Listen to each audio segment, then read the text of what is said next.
I'm Bonnie Glazer, Managing Director of the Indo-Pacific Program at the German Marshall Fund of the United States.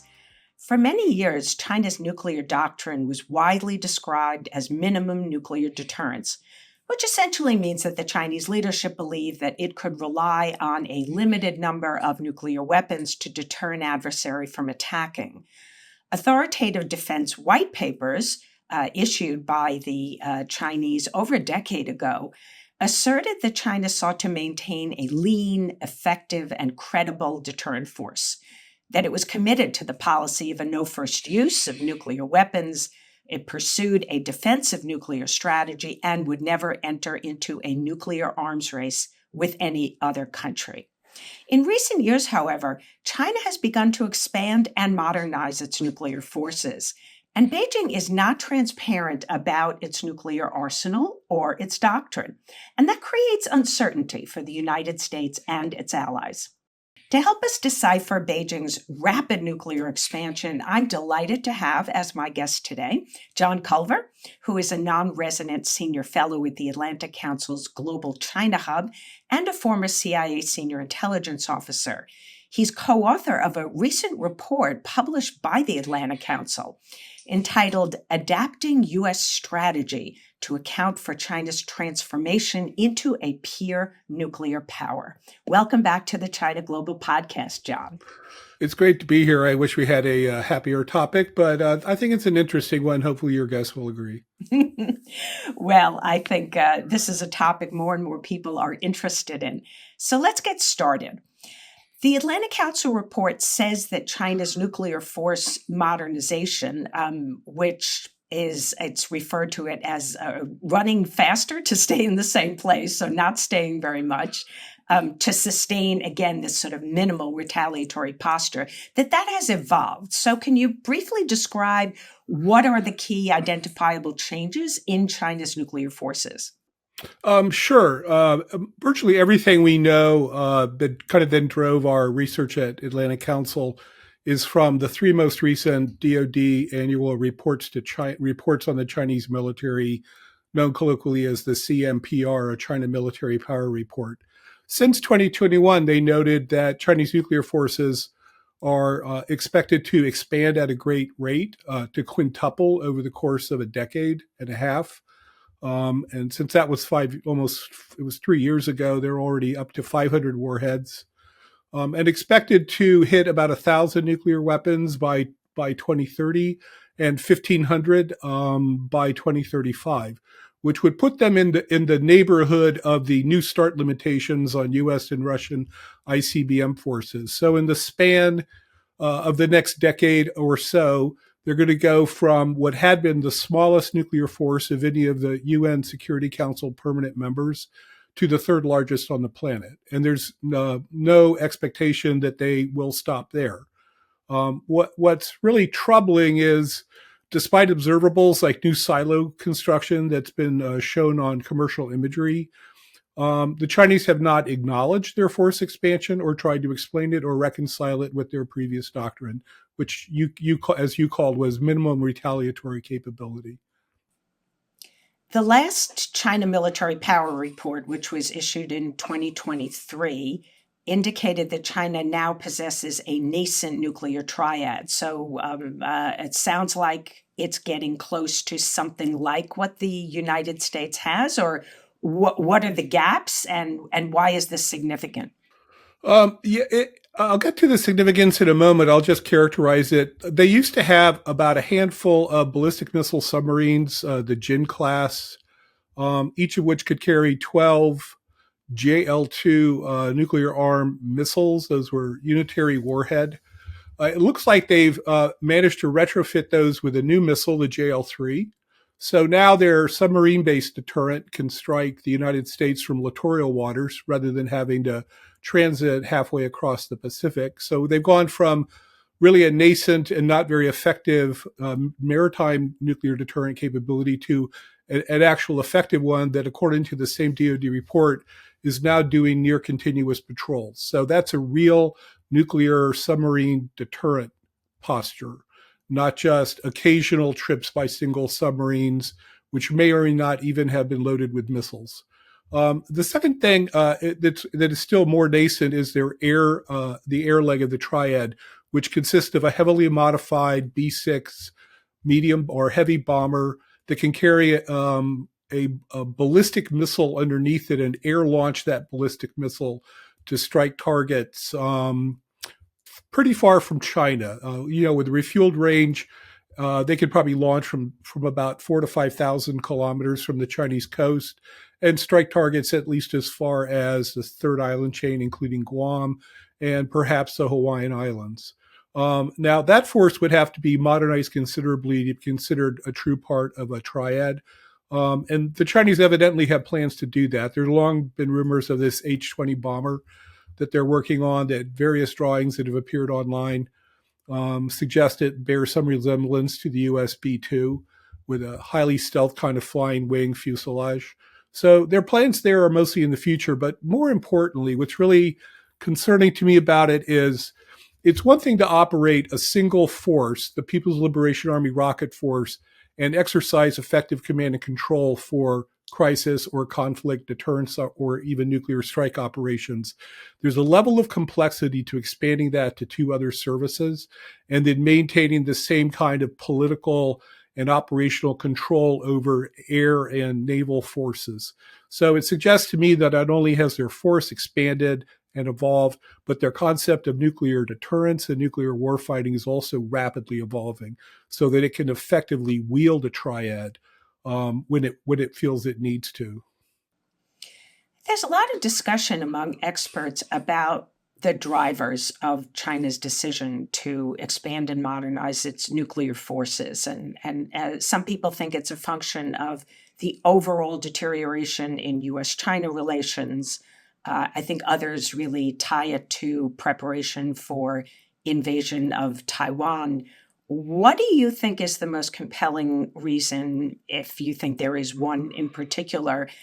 And what are some of the challenges when it comes to really understanding China's strategic intent, since they don't publish any real explanation as to why they are increasing and expanding their force? Right. If I had to really attribute motivation for this, I'd start with Xi Jinping, as all things must. And I think, his really foundational statements about how he characterizes the era in which we live and China's current and then anticipated future role in its adversarial relationship with the United States.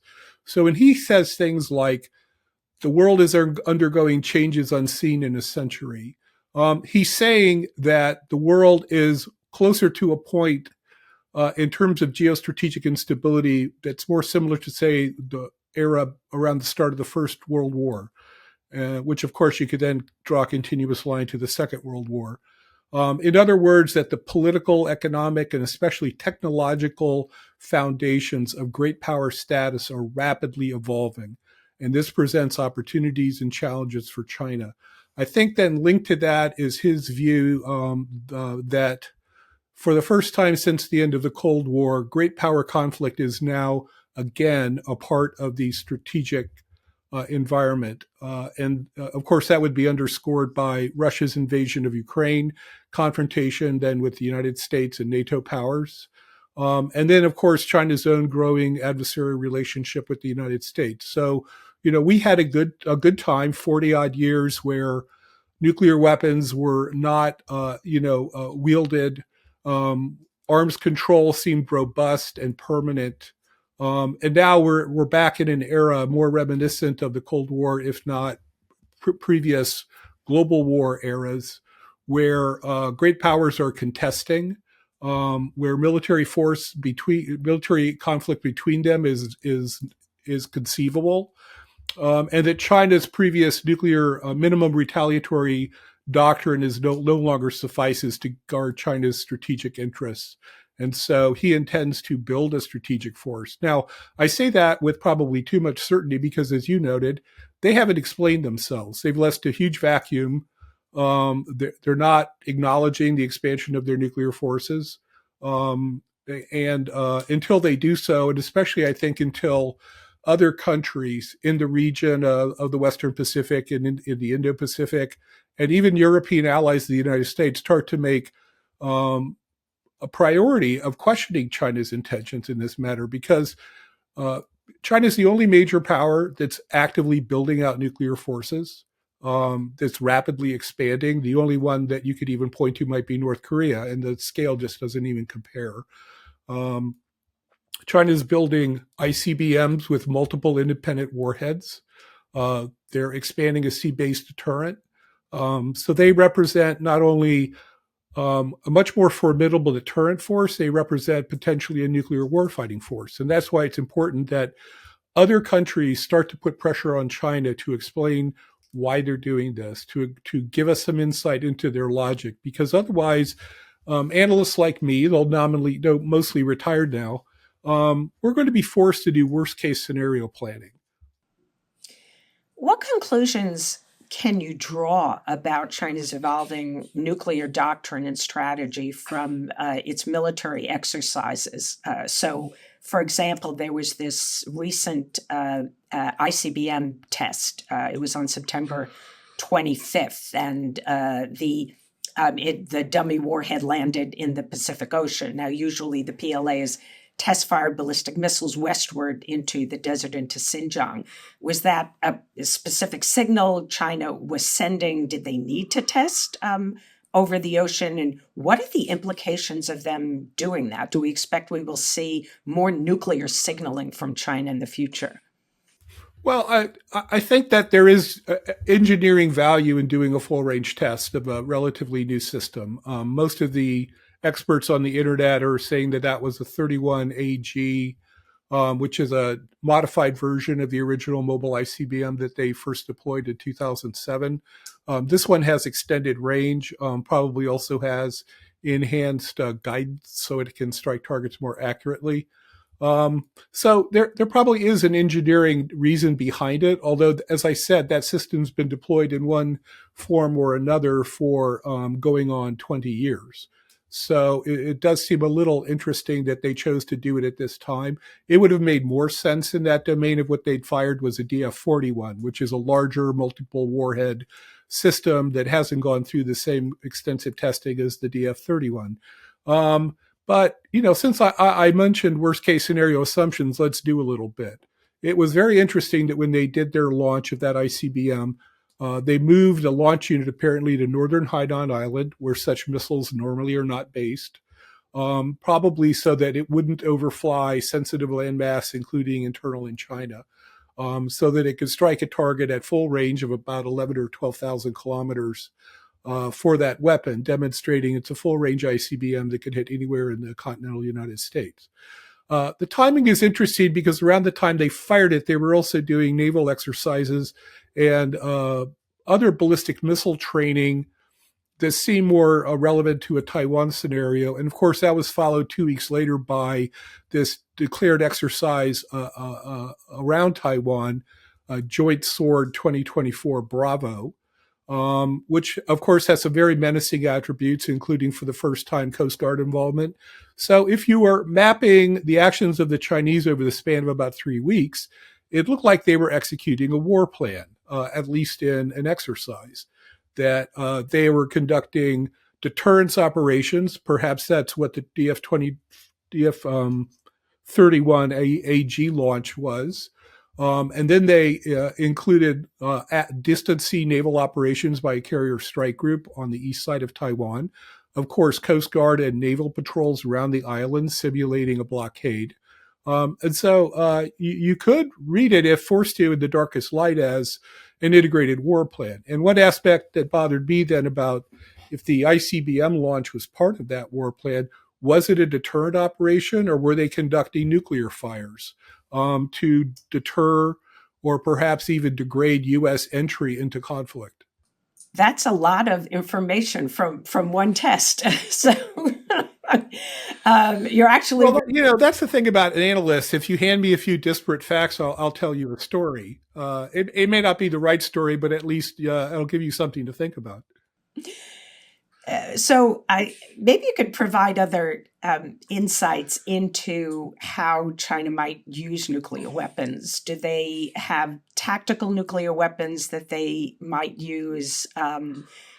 the Atlantic Council report has this sentence that says that it's more likely China will use its upgraded nuclear power to more actively deter or compel its opponents and safeguard its core interests. I mean, that's obviously a very sort of general statement. Talk a little bit about how you think China might be thinking, given its evolving nuclear arsenal and its international environment, which they see as deteriorating. How might they think about using this, their evolving capabilities? Well, as stated, I don't know because the Chinese have provided absolutely no insight into their actions or their intentions. So, in the tabletop exercise that really formed the cornerstone of our Atlantic Council study, though, we set it in 2032. We had a bad outcome from a Chinese perspective, yet again, of an election on Taiwan. And apparently Xi Jinping got out of bed in a very bad mood that morning. So, um, what I instructed our red team, it wasn't elaborate. We had excellent experts, people who played China in this on the red team. And I gave them one simple instruction: assume that you've expanded your nuclear forces for a reason. And they took that and ran with it. So what it meant was much more aggressive deterrence operations early in conflict. So, for example, they launched conventionally armed ICBMs. Once the war was underway and the U.S. was already intervening, they launched two intercontinental range ballistic missiles with conventional warheads at the United States. One was directed at San Diego, the other at Los Angeles. That's consistent with what DoD has said in their most recent China military power report, that China is developing conventional intercontinental strike capability. So our red team ran with that and played it. They also did a fractal orbital bombardment launch early in our notional conflict.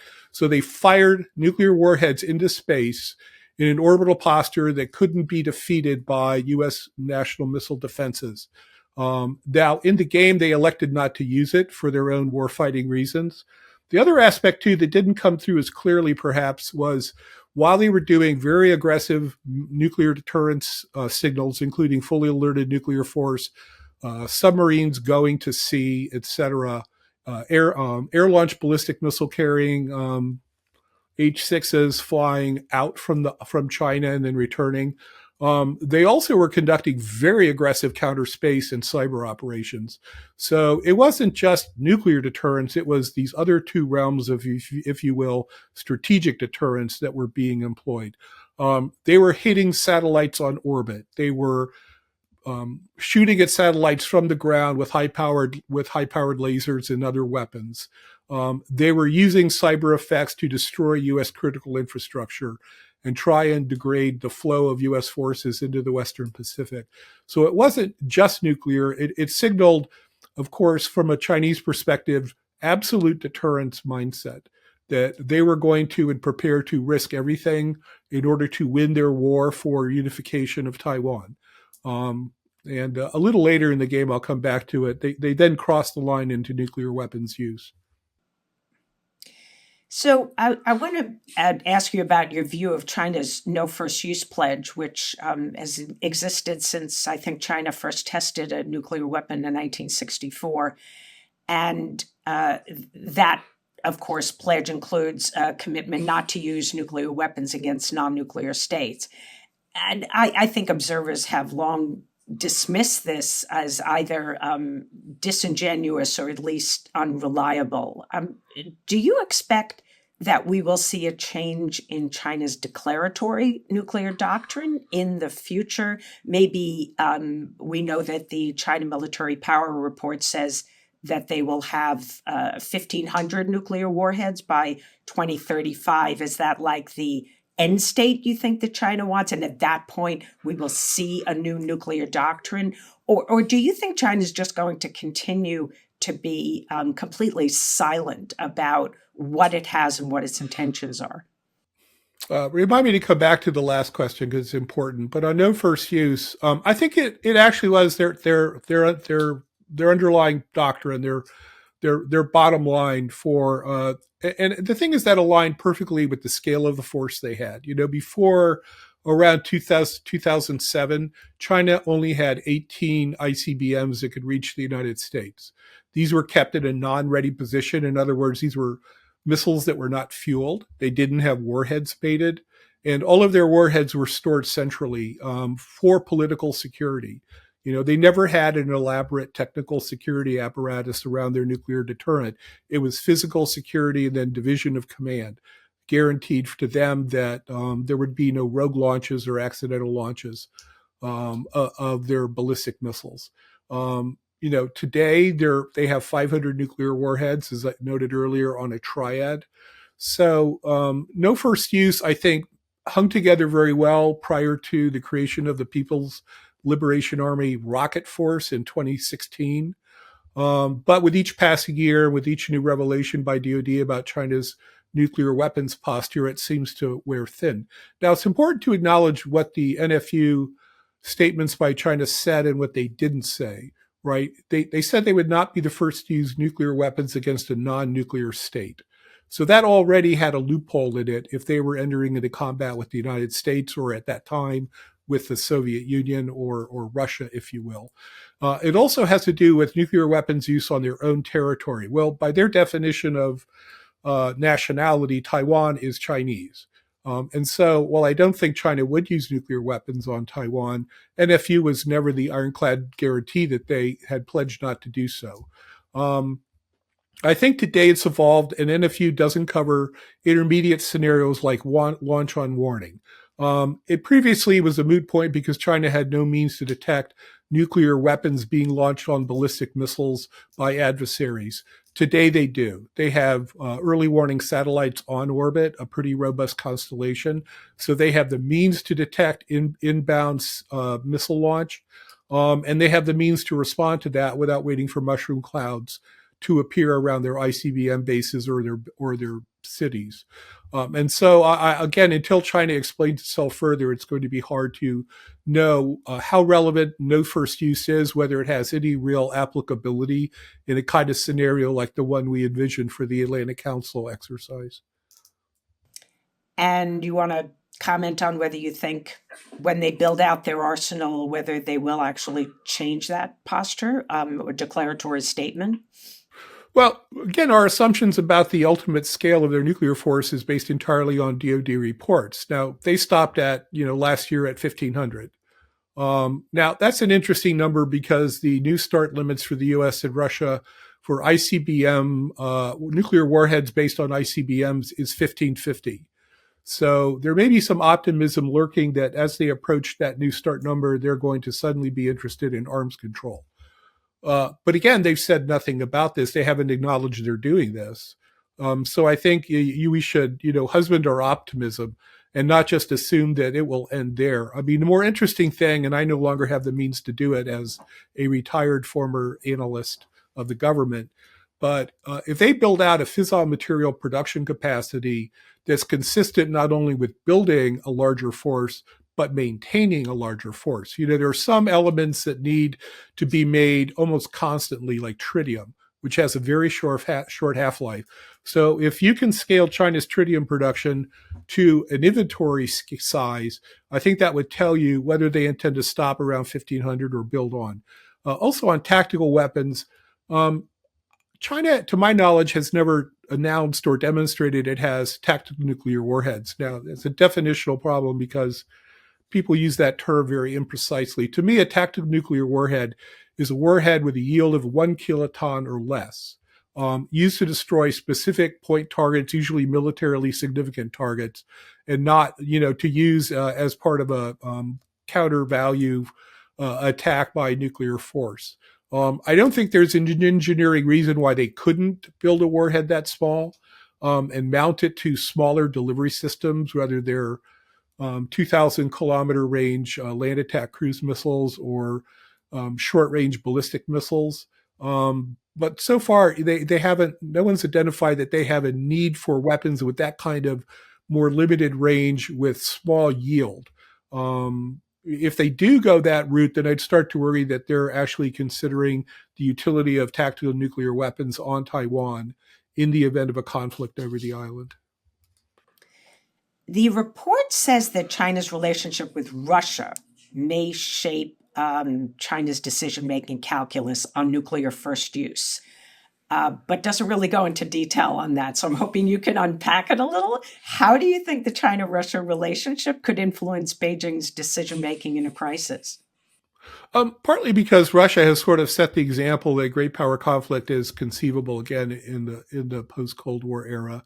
I think also Russia has a much more aggressive verbal, official deterrence posture, which amounts to if Russia is attacked by a strong power, then Russia will use nuclear weapons early in conflict to offset conventional weakness of Russian armed forces relative to, they don't say it usually, but NATO or the United States. So there's already a use doctrine that Russia's apparently established that's a lot more forward leaning than anything that the Soviet Union did during the Cold War or that we would do today. So China is going to be drawing lessons both from the war in Ukraine, as they have already, but also in then the reactions. Now, one of the other things that is going to guide this is, the nature of the strategic relationship with Russia, this no limits partnership that Xi Jinping and Putin have announced. It's not clear, then what the actual internals are of that. We haven't seen, obviously, major Chinese armed deliveries to Russia for its war in Ukraine. Apparently, they're helping mostly through the industrial capacity and critical components. I don't know what the nature of their intelligence relationship is. Russia could play a major role, or concurrently, China could also assist if they were willing to share relevant intelligence from space collection or signals intelligence or cyber. That could be mutually advantageous. So that's something that I worry about. I think also that Russia is, the one thing that really unites Russia and China today is they both have this shared antipathy toward the United States. And so to the extent that two can negotiate and then bring a common position if there is future arms control, one thing I'd be sure to see, it wouldn't just be limits on nuclear arms; it would be limits on anti-ballistic missile capabilities, and the continued U.S. build out of ballistic missile defenses would be subject to negotiation, and that would probably be at the insistence of both Moscow and Beijing. So at the end of the Atlantic Council report, there are some recommendations that you put forward, you and your colleagues, for how the United States and its allies should respond to China's nuclear modernization efforts. So maybe you can summarize a bit about how we can mitigate risks for misinterpretation, inadvertent nuclear escalation in a potential crisis, in a Taiwan contingency. I mean, there's some that are, straightforward, but probably hard to achieve, like re-engage with China on strategic dialogue. That's largely a process that was ended by the Chinese. And so it's really, the ball is in their court if they want to talk about this. Since they apparently up to now don't want to seem to talk about it, I would encourage not only our allies and partners in the Indo-Pacific, but also around the world, in NATO, in the European Union, to start to raise this issue with China. That is, they're the only country in the world, especially one of the major declared nuclear powers, that's building out at a massive scale their nuclear arsenal. They haven't explained themselves. And I think it shouldn't just be on the back of the Department of Defense once every year to publish a China military power report and have people raise their eyebrows. I think it requires follow-up in almost every interaction with the Chinese in multilateral fora, at the United Nations, at even side dialogues like the Shangri-La dialogue annually, is that this should become a key issue, not only for the United States with China, but for our allies and partners, because this is fundamentally destabilizing. Arms control has had a very tough couple of decades. The ICBM treaty is no longer in effect. The Theater Nuclear Forces Treaty is no longer in effect. The only treaty really left constraining both Russia and the United States is the New START Treaty, which has a terminating date of 5 February 2026. Russia prior to its invasion of Ukraine, was interested in extension, but now says it's no longer going to allow either inspections and is not talking about extending that treaty. So we're on the threshold of unrestricted nuclear arms racing potentially. If this issue doesn't get greater attention on the global stage, and if countries other than the United States don't start to speak up and register as something of concern to them. That's good advice, John. I hope we can convince the Chinese that there is a downside for them of not engaging in these conversations. I think there was some window going back in the Obama administration where both sides, at least experts, were talking about what strategic stability might look like in the relationship, but never got to track one talks. And it seems to me that the Chinese are even less interested today than they were then. Yeah, I think that's fair to say, given all that's gone past in the post-Obama era. Well, fantastic to have you, even though it's a bit of a depressing topic. But we've been talking with John Culver, who's a non-resident senior fellow with the Atlantic Council's Global China Hub, and hope all of you listeners will go and read the Atlantic Council's report. Again, it is called Adapting U.S. Strategy to Account for China's Transformation into a Peer Nuclear Power. Thanks for joining us, John. Thanks for having me, Bonnie. I'm sorry to depress you.